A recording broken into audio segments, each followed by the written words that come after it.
আসসালামু আলাইকুম। কি অবস্থা বলাপান? তো তোমাদের রোজা কেমন কাটতেছে? আজ অনেকদিন পরে একটা লং ভিডিও নিয়ে চলে আসছি। চলো বাচ্চাদের জন্য পেপার দিয়ে কিছু খেলনা বানানো যাক। আমার কাছে কালার পেপার ছিল না, তাই নিজের হাতে রং করে নিছি। তোমরা চাইলে কালার পেপার কিনে নিয়ে এসে এগুলা করতে পারো। আমি এখানে একটা হাঁসের ছানা বানাবো, তাই পেপারটাকে একটু বড় আর একটু ছোট শেপে কেটে নিচ্ছি। নিয়ে এটাকে আঠা দিয়ে গোল করে সার্কেল করে নিব দুইটা। পেপার কাটিংটা একটু সোজা রাখার চেষ্টা করো, তাহলে হাঁসের ছানাটা দেখতে আরো বেশি কিউট লাগবে।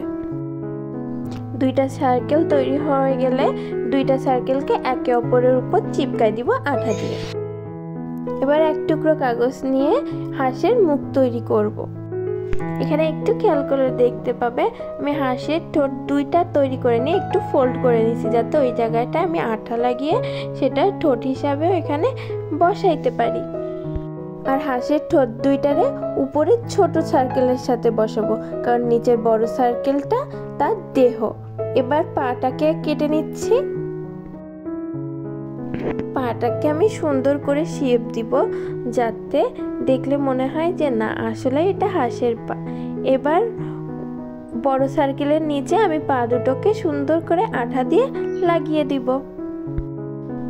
পায়ের কিছুটা নিচে আমি হালকা একটু ফোল্ড করে নিব, যাতে হাঁসটা দাঁড়াতে পারে। আর এই পেপারটা ফোল্ড করে 3 কোনা করে কেটে নিব চিকন করে। কিন্তু এটা না হাঁসের উপরে কেন দিতে হবে আমি নিজেও জানি না, আমার যেটা মাথায় আসছে আমি সেটা দিয়ে দিছি। তোমরা চাইলে এই জিনিসটাকে স্কিপ করতে পারো। এবার দুইটা সাদা কাগজ দিয়ে চোখ কেটে নিয়ে সেটাকে লাগিয়ে দিব হাঁসের ঠোঁটের উপরে। এবার দুইটা কালো কাগজ দিয়ে হাঁসের মনিটা আঁকিয়ে নেব, আর সাথে বুড়োটা পেন্সিল দিয়ে আঁকিয়ে নিব। আর পিছে যে কাগজটা কেটে রাখছিলাম না, ওটা এবার লাগিয়ে দিলাম। আর এই যে তৈরি হয়ে গেল আমাদের বাচ্চাদের তৈরি হাঁস খেলনা। এবার চলো একটু সমুদ্রের নিচে যেয়ে ঘুরে আসা যাক, আর সাথে শৈবালের সাথেও দেখা করা যাক, আর মাছদের সাথে কিছু মিষ্টি গল্প করা যাক। আমি একটা ছোট মূর্তির সাহায্যে পানি আঁকার চেষ্টা করছি। এবার মাছ তৈরি করার পালা।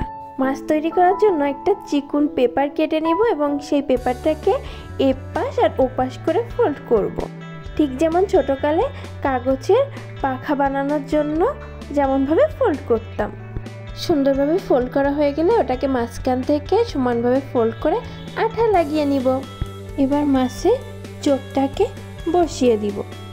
এই চোখটাও কিন্তু আমি বাসায় নিজের হাতে তৈরি করছি, তোমরা চাইলে আমার চ্যানেলে যে দেখে আসতে পারো। এবার এই মাছটাকে বসিয়ে দিয়ে এর একটা লেজ কেটে নিয়ে ওর নিচে বসিয়ে দিব। এমনভাবে আরেকটা মাছ তৈরি করে নিব। এই হচ্ছে আরেকটা টয়। এবার একটা জেলিফিশ বানাবো, আর জেলিফিশ বানানোর জন্য একটা পেপারকে ফোল্ড করে সেটাকে একটা ক্যাপের আকৃতি দিব। এখানে যেভাবে আমি ক্যাপের আকৃতি দিচ্ছি, তোমরা চাইলে এর থেকে সুন্দর ক্যাপ বানাতে পারবে। এবার কিছু কোয়েলিং পেপার নিব জেলিফিশের টেন্টিকল বানানোর জন্য। কোয়েলিং পেপার যেহেতু অনেক লম্বা হয়, তাই আমি এটাকে মাঝখান থেকে 2 ভাগ করে নিচ্ছি। এবার এটাকে আঙ্গুলের সাথে পেঁচিয়ে নিচ্ছি, যাতে একটু স্প্রিংয়ের মতো দেখায়। তোমরা একটু খেয়াল করলে বুঝে যাবে এটা কিভাবে তৈরি করছি। এই দেখো সবগুলোকে আমার স্প্রিং করা শেষ। এবার এই ক্যাপের ভিতরে এই স্প্রিংয়ের কোয়েলিং পেপারগুলোকে সুন্দরভাবে আঠা দিয়ে লাগিয়ে নিব। উপরে একটা হ্যাঙ্গিং লাগিয়ে নিচ্ছি, যেটা তোমাদের দেখাইতে আমি ভুলে গেছি। এবার এই জেলিফিশের 2টা চোখ আর একটা মুখ আঁকিয়ে নিব। দেখো আমাদের জেলিফিশ তৈরি। আর এই হচ্ছে জেলিফিশের আউটলুক।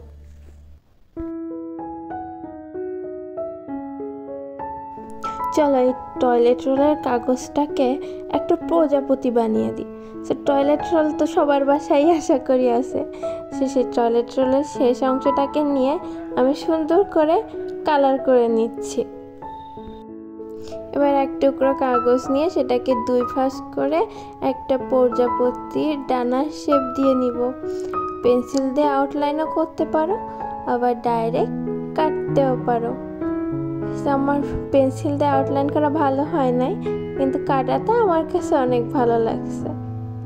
তো আমি সুন্দর করে এটা কেটে নিলাম। দেখছো কত সুন্দর একটা প্রজাপতির ডানা হয়ে গেছে। কেলের তো টুল দেয়, সেই টুলটা আগুন দিয়ে পুড়ে হালকা একটু বেঁকিয়ে নিচ্ছি। 2টা টুল এমন করে নিব। এবার ওই টয়লেট রোলের উপরে সুন্দর করে 2টা চোখ বসিয়ে দিবা, একটা মুখ আঁকাবা, আর ওই প্রজাপতির ডানাটাকে সুন্দর করে আঠা দিয়ে লাগিয়ে দিবা।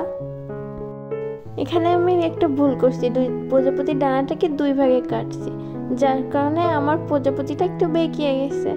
আর এখানে কস্টেপ দিয়ে লাগাচ্ছি, কারণ আঠা দিয়ে লাগাইলে থাকতো না। আর এই হয়ে গেল আমাদের প্রজাপতি। এবার জন্য কি বানাবো ভুলে গেছি। ও হ্যাঁ, এবার একটা মৌমাছি বানাবো, যাতে তোমাদের গায়ে ইচ্ছা মতো ফুল ফুটাইতে পারে, আর তোমরা ফুলে একেবারে টমেটোর মতো হয়ে যাও। আমি কাগজ কেটে হলুদ কালো স্ট্রাইক করে নিচ্ছি। এটা হয়ে গেলে এবার রাউন্ড করে এটাকে আঠা দিয়ে ফোল্ড করে নিব। এবার তো একটা মৌমাছির মুখ বানাইতে হবে, তাই না? তাই একটা হলুদ কাগজকে লুচির মতো করে গোল করে কেটে নিচ্ছি, আর সাথে চোখের জন্য কাগজ কেটে নিতে হবে।